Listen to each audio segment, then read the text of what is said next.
here for the party. Trust me, we just getting started. The sound, the vibe, I feel so alive. I'm only here for the party. Trust me, we just getting started. Hello and welcome back to the David67 Celtic News YouTube channel. As you should have seen from that wee introduction sequence, this is going to be a video about the Celtic FC Women side, the Celtic Girls.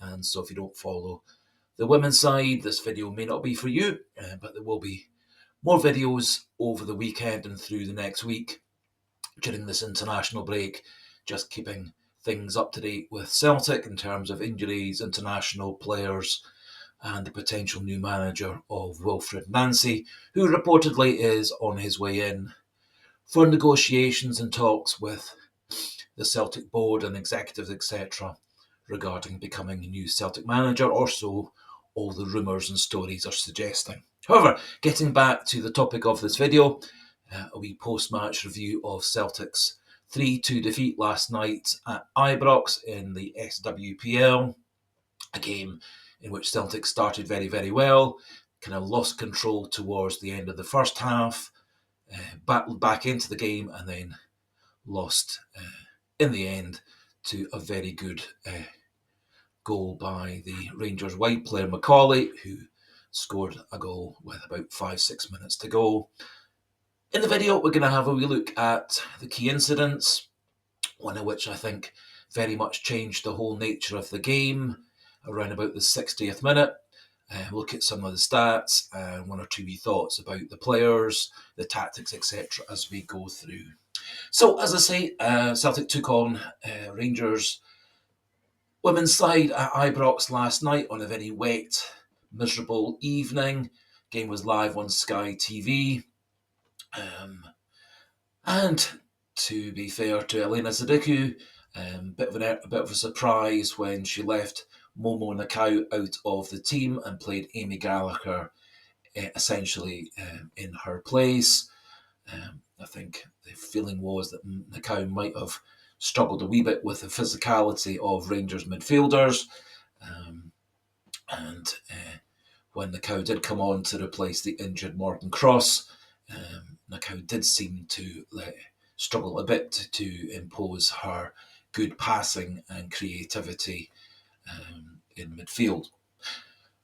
However, Celtic did start with as probably as strong a team as they could, apart from possibly Nakau not being in the team. So started with Lisa Rogers in goals, back four of Emma Lawton, Claire Walsh, Kelly Clark and Hannah Luke.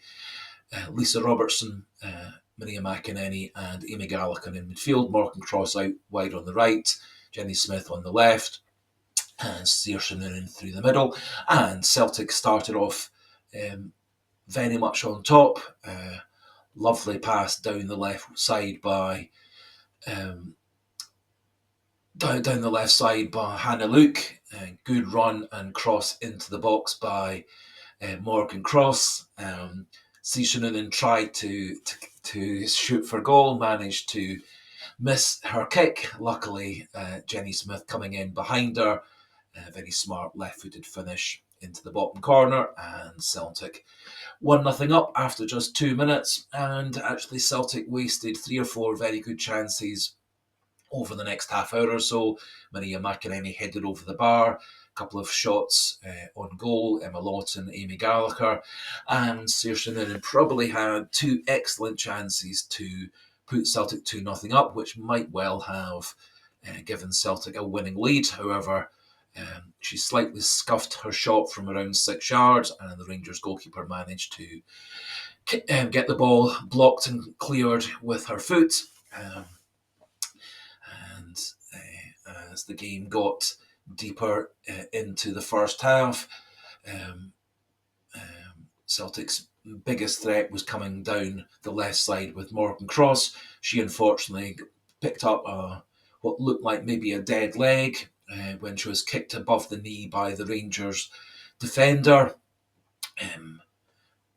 To be fair to the referee and the assistant referee, it may have not been something they saw easily, but it was actually a high challenge and quite a forceful challenge. and it clearly put Morgan Cross out of the game. She tried to play on, but limped out a few minutes later to be replaced by McAulay, which then caused a bit of a shake-up in Celtic's formation and tactics. In the time that Morgan Cross was injured, Rangers did manage to scramble an equaliser through Berry in the 38th minute. Celtic failing to clear a corner and two Celtic players kind of getting in each other's way, trying to head the ball clear. The ball then fell to Berry, who scrambled the ball into the net, and things were tied 1-1 at half-time. At half-time, Rangers were able to bring off the bench their experienced South Korean international Kim, and she kind of took control of the midfield at that point. Celtic struggled to get back into the game at the start of the second half, and indeed during that first 15 minutes or so, Rangers did retake the lead with a goal by Wilkinson in the 59th minute.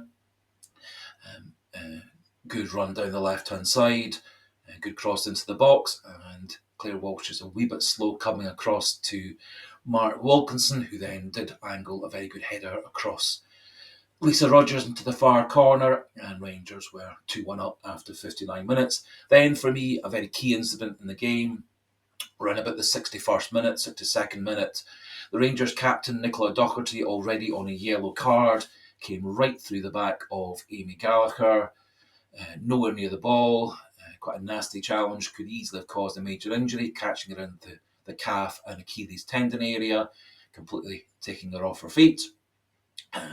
Suspect that the referee, recognising that the Rangers captain and key defender was already on a yellow card, gave her the benefit of the doubt. However, given the fact that he then dished out a few other pretty soft yellow cards to both Celtic and Rangers players, it did appear that the worst foul of the whole evening was allowed to go away without any kind of yellow card. Who's to say whether Celtic being one goal down but one player up for the last half hour or so, generally in that situation the team with the player advantage does get back into the game, has a lot more of the pressure, etc. So I do feel there's a strong chance, had Docherty been given the deserved second yellow card and so a red card, Celtic would have at least got back into the game to draw, if not win the game. To be fair to Celtic, they then actually did equalise in the 72nd minute. Brilliant cross into the box by Momo Nakau from out wide on the left, controlled and won by Emma Lawton. The ball then fell to Searsonen from around about 6 yards out, and she swept the ball past Fife, the Rangers goalkeeper, and Celtic were 2-2. In the last 20 minutes or so, probably the Rangers did have more of the balance of play, more attacking intent, and Lisa Rogers made a couple of decent saves in that last 20 minutes. Celtic did have a few half chances, but never quite got properly into the Rangers box. And indeed, in the 84th minute, Rangers did get what turned out to be the winner. Good ball out of their midfield by Kim, found McAulay in lots of space down the right-hand side.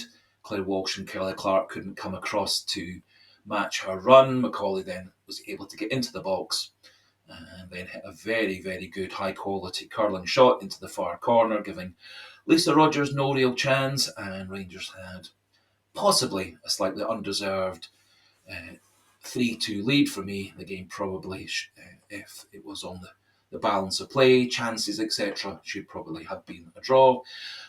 Unfortunately, in the last 5 minutes of normal time and 3 or 4 minutes of added time, Celtic couldn't really make a proper threat on the Rangers' goal. Part of the factors I think Celtic struggled with is that they failed to take their chances in the first half hour or so. If Searsonen had her full scoring boots on, Celtic could certainly have been 2, if not 3-0 up in that first half hour. Both teams did seem to me to tire a wee bit towards the end of the game on a rather miserable, wet, rainy night. I guess the pitch probably got quite heavy, the more and more rain that fell onto it. And Celtic, apart from having Momo Nakau on the bench, had no real other quality players to bring off the bench to change the game. Rangers had 2 or 3 experienced players, such as Kim, to come off the bench, and Both teams had quite a few young academy players on the bench. Rangers had that just few more extra experienced players off the bench to come on and change things, particularly in the second half. So for me, brave battling performance by the girls. I think Elena Sidiku and the team will rue the fact that they missed those early good chances to put Celtic 2 or 3 up. And in the end, Celtic, Hearts and Rangers now all equal. Celtic actually ahead of both those on goal difference, but potentially Celtic will be going 9 points behind Glasgow City, as they have a relatively easy game in hand this weekend. And interestingly, Hearts will be playing Hearts will be playing Hibs in an Edinburgh derby, and it'll be interesting to see whether that ends up as a win for Hearts or Hibs or a draw. But for me, Celtic, Rangers, Hearts, Hibs, Glasgow City are all going to be in the fight for the title going to the end of the season. And I'm really hopeful that once Celtic do get back a few of their experienced players like Ross, Weston, Craig, McGregor, Courter, Strychek and several others, that having that extra strength to come off the bench, extra strength to cope with player fatigue, etc. and fixture pile-ups, I'm very hopeful that Celtic can keep themselves in the title battle going into the post-split fixtures. And as was the case when Celtic won the title a couple of years ago, as was the case last year when Hibs came from 4th to 1st over those last 10 games, I think getting into the post-split fixtures, given how strong the other top 5 clubs are, I think Celtic, they keep themselves in the race and maybe add a player or two in the winter window, I think Celtic have every chance of winning, or at least a very high up performance in the league, and hopefully getting through to win a cup or two by the end of the season. The stats for the game show that it was a pretty even game. Possession was 55 to 45 for Rangers. Shots were 18 by Rangers, 16 by Celtic, so pretty much equal there. 7 on targets by Rangers, 4 on targets by Celtic. Celtic had 8 off targets to 6 by Rangers. Block shots were 5 to 4 in Rangers' favour. Corners 6-3.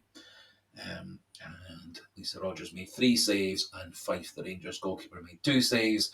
And so I think from all those stats, the game was pretty much 50-50, and probably in the end, for me, a draw would have been the fairest result. However, a very, very good goal by McAulay was what separated the two teams in the end, along with the fact that Noonan missed a couple of good chances in the first half, as did Maria McAulay with a header she really should have got on goal, as well as a couple of shots that were blocked or missed during that period where Celtic had all the pressure for 30 minutes. So Celtic will get things going again. I think the next game is against Partick Thistle, a game they should win quite comfortably. And as I say, with the strength of the other 4 teams in the top 5, I think the positions will change back and forward, up and down quite consistently over the next several weeks, although it does look at the moment that Glasgow City, who are by far the most consistent, are able to pull further and further away, despite the fact they're also playing games in Europe at the same time. However, 1 or 2 injuries, as is so often the case in women's football, and also in Celtic's case, getting several of their very experienced players back fit and on the pitch, I think things could easily change over the next few months, leading to the end of the season and cup finals and league deciders in May. So that just about finishes things off for this Saturday morning video about the Celtic FC Women's side, the Celtic Girls. Do feel free, if you're new to the channel, not yet subscribed, to click that subscriber button.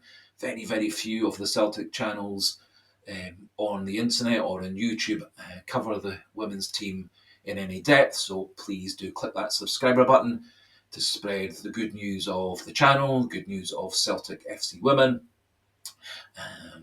to more and more people, and do pop your own thoughts into the comment section regarding the performances, the result, etc., especially if you were at the game at Ibrox yesterday evening. And so until the next video, goodbye and hail hail.